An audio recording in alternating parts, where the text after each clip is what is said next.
Hi! Welcome to Suman TV. Digestion. So, ఈ digestive problems ఇటీవల కాలంలో చాలా మందిలో ఇది చాలా కామన్ ప్రాబ్లమ్ అయిపోయింది. వయసుతో కూడా ఎలాంటి సంబంధం లేదు. సో, చిన్న పిల్లల దగ్గర నుంచి కూడా పెద్దవాళ్ళ వరకు ప్రతి ఒక్కరు ఈ డైజెషన్ ప్రాబ్లమ్ ఫేస్ చేస్తూ పొద్దున లేవగానే రకరకాల ఎక్స్‌పెరిమెంట్స్ చేస్తూ ఉంటున్నారు. కొంతమంది టాబ్లెట్స్ ఏసుకుంటారు. కొంతమంది ఇంటి చిట్కాలు పాటిస్తూ ఉంటారు. అప్పటికప్పుడు ఉపశమనంగా ఏం దొరుకుతుందో అది చేస్తున్నారు గానీ, పర్మనెంట్ క్యూర్ ఏంటి? సో, లాంగ్ టర్మ్‌లోని దీనివల్ల వచ్చే కాంప్లికేషన్స్ ఎలా ఉంటాయి? సో, యోగాతో ఈ డైజెషన్ ప్రాబ్లమ్స్‌ని ఎలా మనం క్యూర్ చేసుకోవచ్చు? ఈ వీడియోలో మనం మాట్లాడదాం. మనతో పాటు ఉన్నారు యోగా ఎక్స్‌పర్ట్ సాహితి గారు. హలో అండి. హాయ్ అండి. సో, డైజెషన్ ప్రాబ్లమ్ అనేది చాలా చిన్న ప్రాబ్లమ్‌గానే అందరూ చూస్తూ ఉంటారు. రైట్? హ్మ్. హ్మ్. సో, ఇప్పుడు మనకు అరగలేదు. ఏదో తిన్నాను అరగలేదులే అని అనుకుంటారు. ఈ క్షణానికి ఇది క్యూర్ అయిపోతే సరిపోతుంది అని.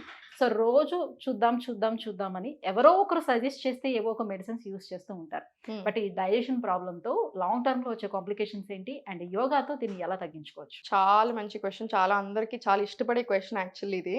డైజెషన్ ప్రాబ్లమ్స్ అంటే చాలా వచ్చేస్తాయి సుజిత గారు. ఇక్కడ బ్లోటింగ్ వస్తది, కాన్‌స్టిపేషన్ వస్తది, అసిడిటీ ప్రాబ్లమ్స్ వస్తాయి, బర్పింగ్స్ వస్తాయి. ఇట్లా రకరకాల గ్యాస్ ట్రబుల్స్ ఇలా అన్ని ప్రాబ్లమ్స్.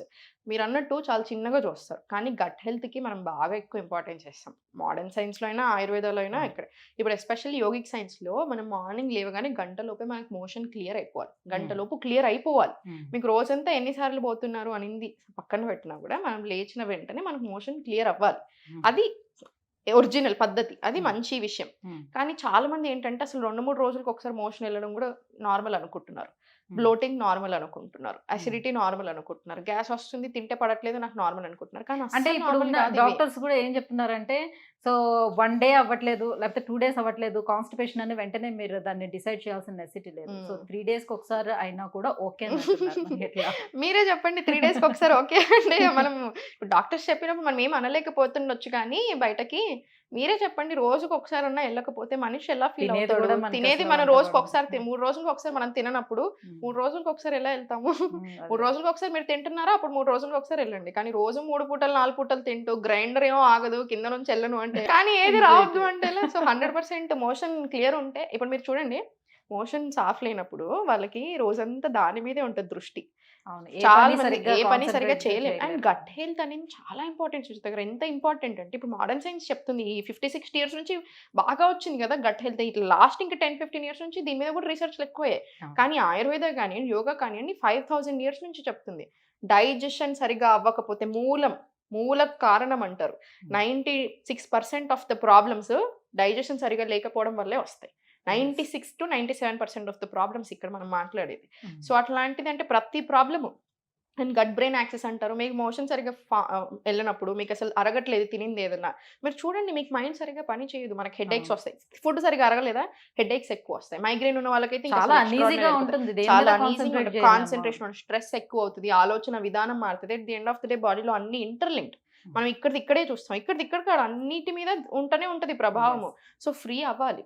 మోషన్ ఫ్రీ అవ్వాలి. అట్లా తిన్న ప్రతి దానికి బ్లోటింగ్ రాకూడదు. ఏం తిన్నా గ్యాసొస్తుంది. ఏది తిన్నా పడట్లేదు. అది చాలా పెద్ద ప్రాబ్లమ్. సో, దానికి చాలా సొల్యూషన్స్ ఉన్నాయి. హ్మ్. యోగాలో చాలా ఆసనాస్ ఉంటాయి మనకి. ఇప్పుడు ఫస్ట్ డే నుంచి మార్నింగ్ నుంచి రొటీన్ చాలా ఇంపార్టెంట్. మార్నింగ్ లేచాక మీరు ఆయిల్ పుల్లింగ్ బ్రష్ చేసుకున్న తర్వాత టంగ్ క్లీనింగ్ చాలా ఇంపార్టెంట్. చాలా మంది టంగ్ క్లీనింగ్ చేతిలో ఏస్తారా? చేతిలో ఏయకూడదు. హ్మ్. తెమడ కాదు మనకు పోవాల్సింది. తెమడతో పాటు టాక్సిన్స్ పోవాలి.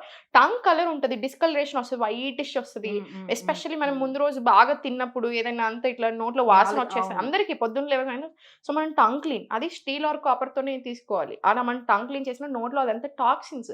ఆ టాక్సిన్స్, ఆ బ్యాడ్ బాక్టీరియా అంతా పోవాలి. సో, మన అంతా ఇది క్లియర్ అవుతది. ఆ హ్మ్. తర్వాత ఏంటి మీకు వెంటనే కొంచెం ఫ్రెష్ అనిపిస్తది. అందుకే బ్రష్ చేసుకున్న వెంటనే నిద్ర మత్తు వదులుతది. ఫ్రెష్ అనిపిస్తది. బ్యాడ్ బాక్టీరియా పోతుంది. టాక్సిన్స్ ఎలిమినేట్ ఈ బ్రష్ అయిపోతున్నాయి. చేసుకునేటప్పుడు కూడా చాలా మంది చాలా పెద్దగా శబ్దం చేస్తూ ఆ!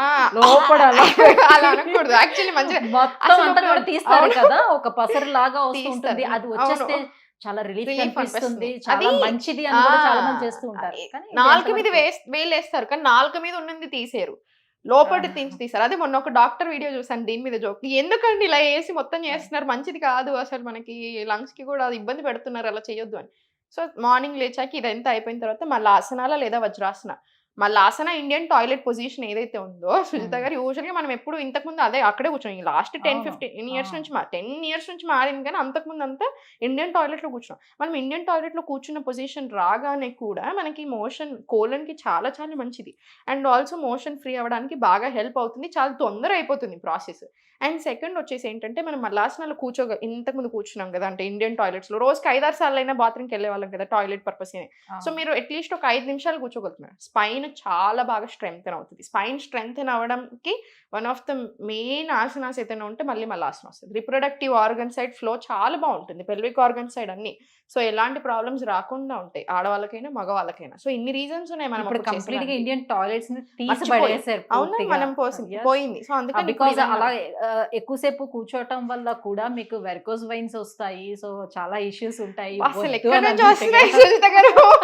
అలా అసలు ఎక్కడ ఎవరు చెప్పారు? ఇప్పుడు మోషన్కి వెళ్ళేటప్పుడు నేను వెస్టర్న్ లో కూడా ఎలా వెళ్ళాలి తెలుసా?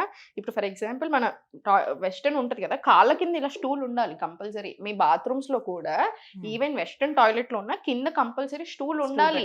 ఈ పొజిషన్ ఏదైతే ఉందో ఈ పొజిషన్ లో మోషన్ చాలా ఫ్రీగా వస్తుంది.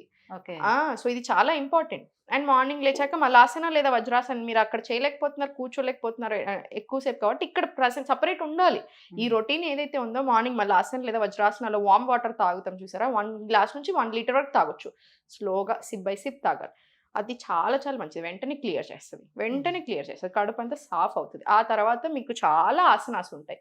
15 to 20 మినిట్ ఆసనాస్ ప్రాక్టీస్ చేసినాక కూడా మనకి మొత్తం క్లియర్ అవుతుంది. ఒకవేళ మీకు క్లియర్ అవ్వనట్టు అయినా కూడా అసలు మీకు మొత్తం మార్నింగ్ 8 లోపే మీకు అసలు 2 సార్లు 3 సార్లు కూడా వచ్చేస్తుంది. అంత బాగా క్లియర్ అవుతుంది. అండ్ ఇంకా కూడా మీకు క్లియర్ అవ్వట్లేదు, ఇంకా కొంచెం ముందు ప్రాబ్లం ఫుడ్. ఏం తింటున్నారో అబ్జర్వ్ చేసుకోండి. పప్పు నానబెట్టట్లేరు. ఇప్పుడు నేను ఈ వీడియో చేసినప్పుడు లాస్ట్ టైం అసలు అది ఒక 10 మిలియన్ అలా పోయింది. అసలు అందరూ దాని కింద నాకు బయట కనిపించినప్పుడు కూడా మా అమ్మ ఫుడ్ పెట్టట్లేదండి మీ వల్ల అంటున్నారు. నేను నానబెట్టుకోమన్నానండి, తినొద్దన్నానని చెప్పానా? నేను నానబెట్టుకోవాలి అంటే మా అమ్మ ఫుడ్ అడగానే అది ఇంకా పప్పు నానలేదురా అమ్మాయి నానాలని చెప్పింది, సో మేము ఫుడ్డే పెట్టట్లేదు అని అందరూ నాకు గొడవ చేయడం స్టార్ట్ చేశారు. అసలు ఎంతమంది చెప్పారు అప్పుడు. సో డైరెక్ట్ గా ఉడకబెట్టుకోకూడదు, నానబెట్టాలి. కంపల్సరీ నానబెట్టుకోవాలి. ఏ పప్పు అయినా సరే, పెసర పప్పు అయినా సరే 2 నుంచి 4 గంటలు నానాలి. అప్పుడే మంచిది, డైజెషన్ సరిగ్గా అవుతుంది, అరగడానికి చాలా బాగా హెల్ప్ అవుతుంది. మీకు అయినా కూడా ఇంకా అది నానిన తర్వాత మీరు వండుకునేటప్పుడు పోస్ట్లో ఇంగు వేసుకోండి, అల్లం వేసుకోండి. మనకు ప్రాసెస్ ఉంది, జీలకర్ర వేసుకుంటున్నాం. ఇదంతా ఎందుకు? సరిగ్గా అరగడానికి. వీటితో పాటు హర్బల్ టీ, CCFT అని ఒకటి ఉంటుంది. దాంట్లో ఒక ఇలాచి ముక్క వేసుకుంటాం. 500 ml వాటర్లో 1 స్పూన్ జీలకర్ర, ధనియాలు, సోంపు బాగా మరిగిస్తాం. 250 ml అవుతుంది, అది తీసుకుంటాం. అగైన్ ఇది మార్నింగ్ లేసాక చాలా మంచిది. ప్రూన్స్ నానబెట్టుకోవచ్చు, ద్రాక్షలు నానబెట్టుకోవచ్చు. ఎండు ద్రాక్షలు ఉంటాయి కదా, మనం తింటాం కదా, కిస్మిస్, raisins correct. So raisins soak చేసుకోవడం, అవి ఉబ్బుతాయి పెద్ద మార్నింగ్ లేసాక 5 to 6. చాలా చాలా మంచిది డైజెషన్ సరిగ్గా అవ్వడానికి. 1 స్పూన్ ఆవు నెయ్యి మనం తినే మీల్స్లో ఎక్స్ట్రాడినరీగా వర్కౌట్ అవుతుంది digestion. Ajwain tea, just ginger tea, ఇవన్నీ కూడా మనకు చాలా బాగా హెల్ప్ అవుతాయి డైజెషన్కి. అండ్ దీంతో పాటు ఏంటి, మనం సరిగ్గా తినింది అరిగించుకోవాలంటే మూమెంట్ ఉండాలి. మరి తినింది తింటున్నాం కూర్చుంటున్నాం. ఎస్పెషల్లీ ఆఫ్టర్ 25, ఇంతకుముందైనా 30 తర్వాత డైజెషన్ కొంచెం కొంచెంగా తగ్గుతూ వస్తుంది. అందుకే ఏజ్ పెరుగుతున్న కొద్దీ మనం టీనేజ్లో ఉన్నప్పుడు తిన్నంత ఇప్పుడు తినలేము. ఆబ్వియస్లీ 30లో తినలేము మనం అంత. అదే ఇప్పుడు టీనేజ్ పిల్లల్ని చూస్తే వాళ్ళు ఎంత తినా వాళ్ళకి అరుగుతూనే ఉంటుంది. వాళ్ళు ఎంతైనా తినగలుగుతారు. మనం అలా తినగలుగుతామా? ఎందుకు? మనం సపోర్ట్ చేయట్లేదు డైజెస్టివ్ సిస్టమ్. మన డైజెస్టివ్ ఫైర్ ఏదైతే ఉందో అది స్ట్రాంగ్ ఉన్న రోజులు మనం బాగుంటాం. మెటబాలిజం పెరగాలి. సో దానికి తగ్గట్టే మీరు 100% 1 hour యోగా ప్రాక్టీస్ చేసుకొని లైఫ్ స్టైల్ సెట్ చేసుకున్నారనుకోండి, మీకు ఎక్స్ట్రాడినరీగా సెట్ అవుతుంది అన్నీ. లేదంటే మీరు లేట్ పడుకుంటున్నారు, అన్నీ ఇంటర్లింక్డ్. అందుకే మనం లేట్ పడుకుంటున్నాం, ఏమవుతుంది? తిన్న ఫుడ్ సరిగ్గా అరగట్లేదు. 10 o'clockకి పడుకుంటున్నాం, ఇంకా అది ఏమి అరగకముందే 12కి 1 దాకా చూసుకొని పడుకుంటాం. సర్కాడియన్ రిథమ్ దెబ్బతింటా ఉంది మన బాడీలో. న్యాచురల్ బయాలజికల్ క్లాక్ని డిస్టర్బ్ చేస్తున్నాం, సర్కాడియన్ రిథమ్ని దెబ్బతీస్తున్నాం. ఏమవుతుంది అప్పుడు? హార్మోన్స్ మీద పడుతుంది, స్ట్రెస్ అండ్ యాంగ్జైటీ ఎక్కువ అవుతుంది. ఇవన్నీ మళ్ళీ ఎక్కడ పడుతుంది ప్రాబ్లము? లివర్ మీద ఎఫెక్ట్ పడుతుంది. ఎక్కడ పడుతుంది? మళ్ళీ డైజెషన్ మీదే పడుతుంది. సో మనం మన బాడీ ఏమైపోతుంది అంటే, ఇప్పుడు నేను బిర్యానీ తిన్నాను అనుకోండి, అదంతా అరగాలి కదా. అరగకుండా ఈ late sleepings, late night food eatings, ఇవన్నీ చేయడం, యాక్టివిటీ లేకపోవడం ఏమవుతుంది? మన బాడీ ఎట్లా అంటే గివ్ అప్ ఇచ్చేస్తుంది. అరే నువ్వు బిర్యానీ తిన్నా, లివర్ కూడా ఇంకెట్లా అంటే నా వల్ల కాదు ఇంతగానో క్లీన్ చేయడము, నేను 40% చూసుకుంటాను, ఇంకా నా దేవుడి దయ అన్నట్టు అయిపోతుంది. సో మిగతా 60% అంత ఏంటుంటుంది మన బాడీలోనే అక్యుములేట్ అవ్వకుండా కూర్చుంటుంది. సో ఎంత ప్రాబ్లమ్స్ చేసుకుంటున్నాను చూసారా. So everything interlinked. నేను ఒక చాయ్ తాగేసి నా హెల్త్ ప్రాబ్లమ్ సెట్ అవ్వాలి అని అవ్వదు. నేను ఓన్లీ ఎక్సర్సైజ్ చేసి నా ప్రాబ్లమ్ సెట్ అవ్వాలన్న ఫస్ట్ రూట్ కాజ్ ఏంటో గమనించుకోండి. ఎక్కడో పడట్లేదు మీకు. ఏదో పడట్లేదు. మిస్టేక్స్ జరుగుతున్నాయి. సెట్ చేసుకోండి. హోల్ గ్రెయిన్స్ తినండి. మీ బాడీ చెప్పే మాట వినండి. ఏం తింటే పడుతుంది, ఏం తింటే పడట్లేదు రాసుకోండి.